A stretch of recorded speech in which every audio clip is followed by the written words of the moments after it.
வணக்கம் நண்பர்களே. ரைட்ல இண்டிகேட்டர் போட்டு லெஃப்ட்ல கை காமிச்சிட்டு ஸ்ட்ரெயிட்டா போற வேலைகளை இந்திய ராணுவம் பண்றாங்களோ அப்படின்னு எனக்கு தோணுது. என்னதான் மிசைல் டெக்னாலஜி ஒரு பக்கம், ட்ரோன் டெக்னாலஜி இன்னொரு பக்கம் இருந்தாலும் எங்களுக்கு வேற ஒரு திட்டம் இருக்குப்பான்னு ஸ்ட்ரெயிட்டா போயிட்டு இருக்காங்க. சமீபத்துல இந்தியன் ஆர்மி சீஃப் சூசகமான ஒரு விஷயத்த சொல்லியிருக்காரு. ஒரு பெரிய ஒரு ஒப்பந்தங்கள் போட போறாங்க. இதை பத்தின ஒரு ஃபுல் டீடைல் வீடியோவா தான் இருக்க போது. முடிஞ்ச அளவுக்கு ஸ்கிப் பண்ணாம வீடியோவை முழுசா பாருங்க, அப்பதான் உங்களுக்கும் புரியும். நண்பர்கள் சேனல் புதுசா இருந்தீங்கன்னா சப்ஸ்கிரைப் பண்ணி உங்களோட ஆதரவுகளை கொடுங்க. சோ நம்ம ஃபர்ஸ்ட் பார்க்க போற விஷயம் என்ன அப்படின்னு பாத்தீங்கன்னா, கடந்த 3 நாட்களா ட்ரம்ப் அவர்கள் பதவி ஏற்க போறாரு, ஏத்துட்டாரு. அதுக்கப்புறம் முதல் நாளே என்னென்ன மாதிரியான ஒரு ஒப்பந்தங்கள் கையெழுத்திட்டாரு அப்படின்ற விஷயங்கள் எல்லாமே நம்ம பார்த்தோம். இன்னைக்கு நம்ம பார்க்க போற விஷயம் என்ன முதல்ல அப்படின்னு பாத்தீங்கன்னா, அதாவது நம்மளோட ஃபாரின் மினிஸ்டர் ஜெய்சங்கர் அவர்கள் அந்த இனாகுரேஷன் செரமனியில கலந்துகிட்டதும், அதே மாதிரி அவருக்கு எந்த அளவுக்கு முக்கியத்துவம் கொடுத்தாங்க அப்படின்றதையும் நம்ம பார்த்துட்டோம். ஆனா இந்த இனாகுரேஷன் செரமனி ஒட்டி quad level foreign ministers level meeting நடந்திருக்கு. அது மட்டும் இல்ல, புதிய ஃபாரின் செக்ரட்டரி, அமெரிக்காவோட ஃபாரின் செக்ரட்டரியை தனியா பைலேட்டரல் மீட்டிங் மூலமா பேச்சுவார்த்தைகள் நடத்தியிருக்காரு. நேஷனல் செக்யூரிட்டி அட்வைசரோட பேச்சுவார்த்தைகள் நடத்தியிருக்காரு. ஸோ இந்த மீட்டிங் எந்த அளவுக்கு முக்கியத்துவமா இருக்க போது. அது மட்டும் இல்ல, இந்தியா அதாவது வழக்கமா ட்ரெடிஷ்னலா ஒரு சில விஷயங்கள் அமெரிக்கா செயல்படுத்துவாங்க. ஒரு புதிய தலைவர் பதவி ஏற்றுட்டாரு அப்படின்னா இதெல்லாம் பண்ணுவாங்க. ஏன்னா நம்மளே பார்ப்போம், நெய்பர்ஹுட் கண்ட்ரிலாம் இந்த மால்தீவ்ஸா இருக்கட்டும் இல்ல இலங்கையா இருக்கட்டும், அவங்க பாலிசியில புதிய தலைவர் வந்துட்டாங்கன்னா சைனாவுக்கு போறதுக்கு முன்னாடி இந்தியாவுக்கு விசிட் வந்துட்ட பிறகுதான் சீனாவுக்கு போவாங்க அப்படின்ற விஷயங்களை நம்ம பார்த்துட்டு இருந்தோம். இப்ப ஆனா ஜியோ பாலிடிக்ஸ் அப்படின்றது மாறிக்கிட்டு இருக்கு இல்லையா? சோ இப்ப அது கொஞ்சம் மாறுபட்டாலும் இந்த பக்கமும் அதே ஒரு மாற்றம் பாசிட்டிவா இருக்கு. அதாவது ட்ரெடிஷ்னலா கனடா, அதாவது அண்டை நாடுகளான கனடாவோ இல்ல மெக்சிகோவோ இல்ல நாட்டோ கூட்டாளிகள்ல ஒரு நாட்டோட தலைவர்களோ தான் பேச்சுவார்த்தைகள் நடத்துவாங்க. ஆனா இந்த வாட்டி தான் முதல் முறையா இந்த மாதிரியான ஒரு விஷயத்தை பண்ணிருக்காங்க அப்படின்னு சொல்லப்படுது. அதாவது இந்தியாவுக்கு முக்கியத்துவம் கொடுத்து இந்தியாவை இனாகுரேஷன் செரமனில இருந்து ஒரு பைலேட்டரல் மீட்டிங் சந்திச்சு பேசினதுல இருந்து எல்லா வேலைகளும் பண்ணிருக்காங்க அப்படின்னு சொல்லப்படுது. இதுக்கான ஒரு முக்கியமான காரணம் யாரு அப்படின்னு பாத்தீங்கன்னா மார்க்கோ ரூபியோ. இந்த பேர் நோட் பண்ணி வச்சுக்கோங்க. அடுத்த 4 வருஷத்துக்கு மார்க்கோ ரூபியோவோட பேரு அதிகமா அடிப்படும். குறிப்பா இந்த சர்வதேச ஊடகங்கள், இந்த இன்டர்நேஷனல் அஃபேர்ஸ்ல ஒரு முக்கியமான ஒரு விஷயமா இருக்க போது. இவரு ஆன்டி சீனா மைண்ட் செட் மட்டும் இல்ல, ப்ரோ இந்தியா மைண்ட் செட். அது மட்டும் இல்ல, இவரு வேகமா டொனால்ட் ட்ரம்ப் மாதிரி நிறைய முக்கியமான முடிவுகள் எடுக்கிறதுக்கு பேர் போனவர். அது மட்டும் இல்ல, ட்ரம்போட நெருங்கிய ஒரு நண்பரும் சொல்லப்படுது. சோ இந்த அளவுக்கு இருக்கிற இவரை ஃபாரின் செக்ரட்டரியா இன்னைக்கு தேர்ந்தெடுத்திருக்காங்க.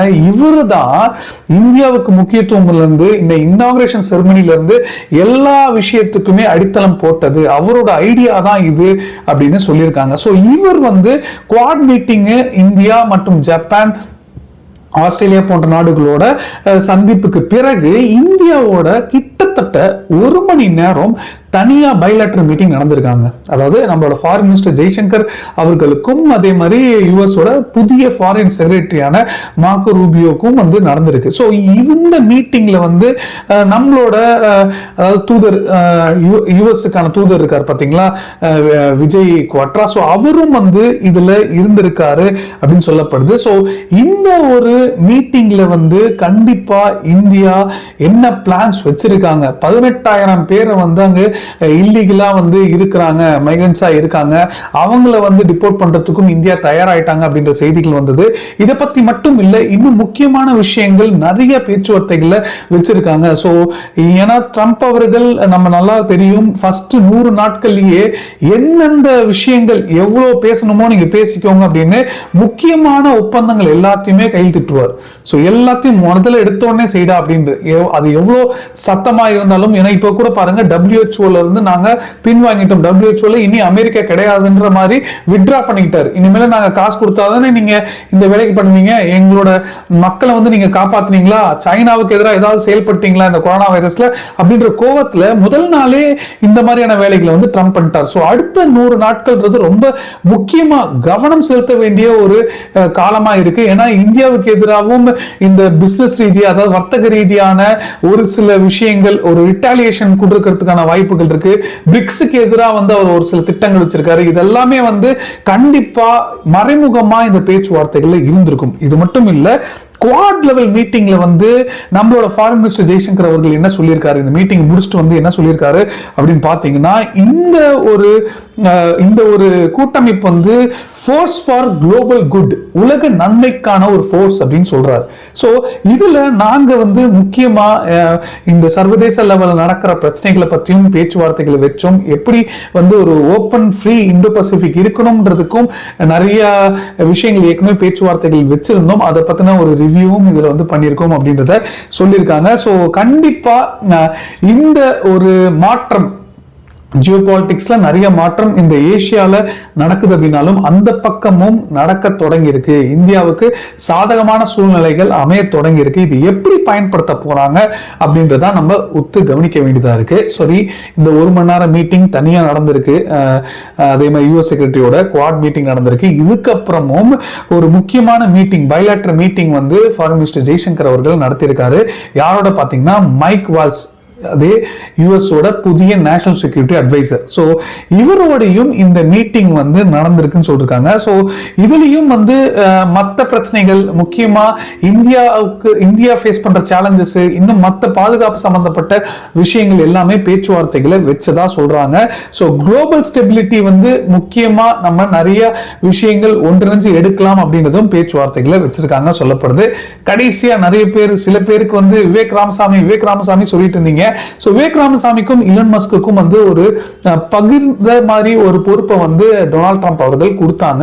ஆனா விவேக் ராமசாமிக்கும் டொனால்ட் ட்ரம்ப்புக்கும், அதாவது இலன் மஸ்குக்கும் ஏதோ ஒரு தகராறு இருந்திருக்கு. சோ அது ஒரு ஸ்பெகுலேஷனா சொல்றாங்க. சோ அதனால விவேக் ராமசாமி வந்து இதை விட இன்னும் பெருசா ஏதோ எதிர்பார்த்திருப்பாரு. சோ அதனால இந்த ஒரு பொறுப்புல இருந்து அவரு வித்ட்ரா பண்ணிட்டாரு, குவிட் பண்ணிட்டாரு சொல்லப்பட்டிருந்தது.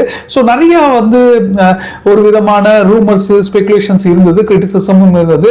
இனாகுரேஷன் செரமனிலும் அவர் இருக்கிற இடமே தெரியாம இருந்தாரு அப்படின்ற விஷயங்களும் சொல்லப்பட்டிருந்தது. இருந்தாலும் அவரோடையும் சந்திச்சு ஒரு அட்லீஸ்ட் ஒரு பேச்சுவார்த்தைகள்னாலும் ஒரு கை குலுக்கிட்டாங்க 2 பேருமே அப்படின்ற விஷயங்களும் செய்திகளா வந்துகிட்டு இருக்கு. சோ இப்போதைக்கு இந்த மீட்டிங், இந்த விசிட்டே வந்து ஃபாரின் மினிஸ்டர் ஜெய்சங்கர் அவர்களுக்கு ரொம்பவும் ஒரு முக்கியமான ஒரு விசிட்டா இருக்க போது. அடுத்த 4 ஆண்டுல எந்த மாதிரி, ஏன்னா இந்தியாவுக்கும் பெரிய லெவல்ல அடுத்த ஒரு 3.5 வருஷத்துக்கு மேல எந்த ஒரு பெரிய சேஞ்சஸும் இருக்க போறது இல்லை. சோ அதே மாதிரிதான் அங்கேயும் அவரோட டேர்ம் வைக்குமே வந்து இந்தியாவுக்கும் அதே மாதிரி டொனால்ட் ட்ரம்ப் அவர்களும் வந்து ஒரு, அதாவது என்னென்ன திட்டங்கள் போட்டு வச்சிருந்தாங்களோ ஒரு இன்லைன்ல செயல்படுத்துறதுக்கான வாய்ப்புகள் இதை அமைச்சு கொடுக்கும் அப்படின்றதான் சொல்றாங்க. சோ இதை பத்தின உங்களோட கருத்துக்கள் என்ன அப்படின்றத மறக்காம கீழே கமெண்ட்ல சொல்லுங்க, நானும் தெரிஞ்சுக்கிறேன். இதை தொடர்ந்து இப்ப நம்ம அதிரடியான இந்திய ராணுவ சம்பந்தப்பட்ட ஒரு செய்தியை பார்க்க போறோம். அதாவது இதுவரைக்கும் நம்ம வந்து எந்த அளவுக்கு இந்தியா ட்ரோன் டெக்னாலஜில, குறிப்பா அமெரிக்காவோட ஒன்றிணைஞ்சு செயல்படுறோம்னா, ட்ரோன்ஸ் டெக்னாலஜி வந்து அவங்க ஸ்ட்ராங்கா இருக்காங்க, அதை நம்ம வந்து பயன்படுத்திக்கலாம். அதே மாதிரி மிசைல் டெக்னாலஜி பிரம்மோஸ்லாம் நம்ம வந்து கொடுத்துக்கிட்டு இருக்கோம். இன்னும் மிசைல்ஸ் உள்நாட்டிலே ஆகாஷ் மாதிரியான மிசைல்ஸ் வந்து நம்மளே தயாரிக்கிறதுக்கான வேலைகள் பண்ணிட்டு இருக்கோம். ஆனா இது எல்லாம் ஒரு பக்கம் இருந்தாலும் இப்ப இந்திய ராணுவம் வந்து ஒரு முக்கியமான ஒரு முடிவுகள் எடுக்க போறாங்க. அதுவும் என்ன மாதிரி முடிவுகள் எடுக்க போறாங்க பாத்தீங்கன்னா, நம்மளோட ஆர்மி சீஃப் அவர்கள் வந்து இப்ப சமீபத்தில் நடந்த ஒரு மீட்டிங்ல அவர் ஒரு விஷயத்த சொல்லியிருக்காரு. கிட்டத்தட்ட 10,200 கோடி ரூபாய் ஒரு ஒப்பந்தங்கள் போட போறாங்க. இந்திய ராணுவ தேவைக்காக இந்த ஒரு கான்ட்ராக்ட் வந்து சைன் பண்ண போறாங்க. 2 விதமான கான்ட்ராக்டா சைன் பண்ண போறாங்க சொல்ல போறது.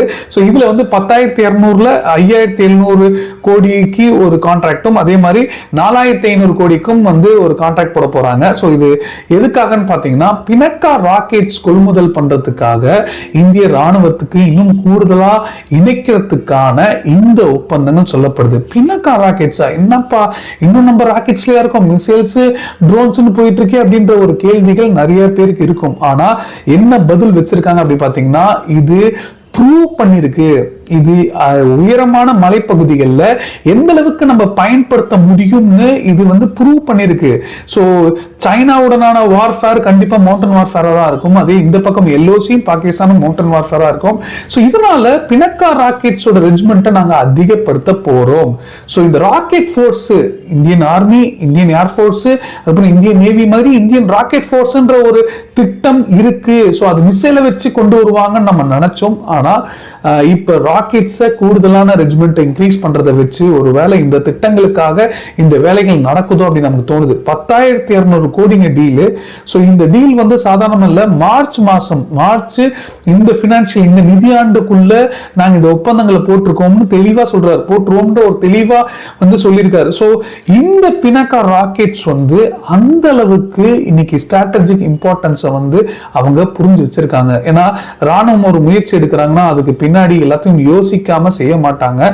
சோ ஏதோ ஸ்ட்ராட்டஜி பிளானிங், அதுக்கப்புறம் எந்த அளவுக்கு அது டெஸ்டிங் பயன்பாட்டு இருந்திருக்குன்றதை வச்சுதான் அவங்க முடிவு எடுத்திருப்பாங்க. ஸோ இந்த மேசிவ் டீலுக்கு இவங்க போறாங்க அப்படின்னா நமக்கும் தோணுது இல்லை, இந்த என்னதான் 5th ஜெனரேஷன் இன்னும் வரலையப்பா அப்படின்னு நம்ம பார்த்திருந்தாலும் 4.5 ஜெனரேஷன் இந்த ரஃபேல் மேலேயே வந்து இந்த அளவுக்கு பெட்டிங் வச்சதுக்கான காரணம் அதுவும் ப்ரூவ் பண்ணது.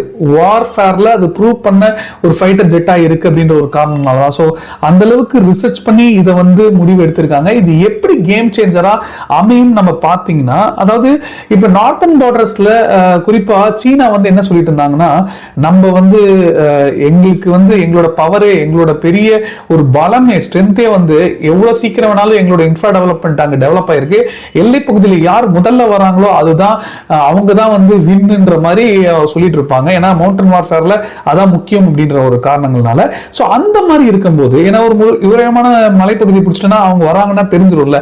சோ அதுதான் வந்து ஒரு முக்கியமான ஒரு விஷயம் சொல்லப்படுது. சோ இதனால இப்ப மிசைல்ஸோ இல்ல மற்ற விஷயங்களோ எடுத்துட்டு போறதுக்கு பதிலா இப்ப இந்த மாதிரி ராக்கெட்ஸை இன்னும் ஈஸியா வந்து நம்ம டிஸ்பேட்ச் பண்ண முடியும், டிப்ளாய் அங்க பண்ண முடியும் அப்படின்ற விஷயங்கள் யோசிச்சிருக்கலாம். இது மட்டும் இல்ல, பினக்கா வந்து இது சாதாரண மாதிரி ஒரு ராக்கெட்ஸ் கிடையாது. இதோட எக்ஸ்டெண்டட் வெர்ஷன் பாத்தீங்கன்னா 75 kilometre extended version, 120 kilometre 300 kilometre பிளானிங்லாம் இருக்கான். சோ இதனாலதான் இப்ப இந்த ஒரு விஷயங்களுக்காக இந்திய ராணுவம் வந்து இந்த திட்டங்கள் போட்டு பினக்கா தான்ப்பா நம்மளோட கேம் சேஞ்சர் அப்படின்னு முடிவு பண்ணிருக்காங்க. சோ ஆர்ட்டிலரி ராக்கெட் சிஸ்டம் வந்து குளோபலா இன்னைக்கு வந்து பார்க்க ஆரம்பிச்சிட்டாங்க. சோ ட்ரோன்ஸ் ஒரு பக்கம் இருந்தாலும் இந்த பினக்கா ராக்கெட்ஸே அர்மேனியா வாங்கி இருக்காங்க. எதனால அப்படின்றதெல்லாம் நம்ம ஏற்கனவே பார்த்துட்டோம். அர்மேனியாவை தொடர்ந்து ஆசிய நாடுகள் 10 நாடுகளையும் ஒரு சில நாடுகள் விருப்பம் தெரிவிச்சிருக்காங்க. ஆப்பிரிக்கா வாங்குறதுக்கு விருப்பம் தெரிவிச்சிருக்காங்க. யூரோப்லயும் ஒரு சில நாடுகள் விருப்பம் தெரிவிச்சிருக்காங்க. சோ இந்த அளவுக்கு இந்த பினக்கா ராக்கெட் சிஸ்டமோட பவர் வந்து புரிஞ்சிருக்காங்க. அது வந்து ப்ரூவ் பண்ணி இருக்கு அப்படின்ற விஷயங்களும் சொல்லப்படுது. சோ அர்மேனியாவுக்கும் அசர்பைஜானுக்கும் மீண்டும் ஏதாவது ஒரு பிரச்சனைகள் ஏற்பட்டதுன்னா, ஏன்னா அர்மேனியா பயன்படுத்துறதுக்கான வாய்ப்புகள் இருக்கு. நம்ம சொன்ன மாதிரி ஃபர்ஸ்ட் பேட்சா அவங்களுக்கு ஆல்ரெடி கொடுத்துட்டோம். சோ இது எல்லாமே வந்து ஒரு அட்வான்டேஜான ஒரு விஷயம் நமக்கு நடந்திருக்கு. இந்திய ராணுவம் இந்த டீல் போட்டிருக்காங்கன்னா நாளைக்கு மற்ற நாடுகளும் இதை கூர்ந்து கவனிக்கக்கூடிய ஒரு விஷயமா இருக்கு. இதை தொடர்ந்து அவங்களும் இதை வாங்குறதுக்கு இன்னும் அடுத்த கட்டத்துக்கு நகர்த்தலாம் அப்படின்ற ஒரு எண்ணங்களும் இருக்கு. நீங்க என்ன நினைக்கிறீங்க அப்படின்றத மறக்காம கீழே கமெண்ட்ல சொல்லுங்க, நானும் தெரிஞ்சுக்கிறேன். சோ இதோட நம்ம இந்த வீடியோவை நிறைவு செஞ்சுப்போம். சோ கடைசி வரைக்கும் பார்த்தமைக்கு ரொம்ப ரொம்ப நன்றி. ஜெய்ஹிந்த்.